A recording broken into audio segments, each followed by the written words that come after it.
भगवान श्री कृष्ण जब माता देवकी और पिता वसुदेव को कंस के चंगुल से छुड़ाने गए, तब उनकी उम्र 14 वर्ष थी।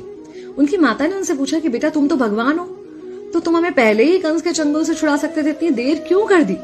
तो कृष्ण जी ने कहा, माता क्या पिछले जन्म में आपने मुझे 14 वर्ष का वनवास नहीं दिया था?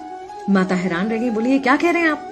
तब कृष्ण जी ने बताया कि पिछले जन्म में मैं राम था और आप थी माता कैकेयी, और आप ही ने मुझे 14 वर्ष का वनवास दिया था, और कर्म फल से कोई नहीं बच सकता माता, इसलिए आपको 14 साल का ये दुख सहना पड़ा।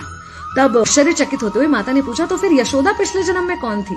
कृष्ण जी ने बताया, वो थी माता कौशल्या, जो 14 साल तक अपने पुत्र से अलग रही थी। उन्होंने उस दुख को सहा था, इसलिए इस जन्म में 14 साल मैं उनके पास रहा और मेरे साथ रहने का, माता और पुत्र के प्रेम का सुख उन्हें मिला।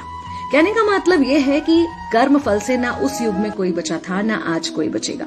खुद भगवान भी कर्म फल से नहीं बच सकते, इसलिए अपने हर एक कर्म को बहुत सोच समझ कर कीजिए, क्योंकि जिसके भी खिलाफ आप कुछ गलत कर रहे हैं, उससे आपकी शत्रुता कुछ समय या शायद एक जन्म की है, लेकिन उसके साथ कुछ गलत करके आप अपने कई जन्म बिगाड़ सकते हैं।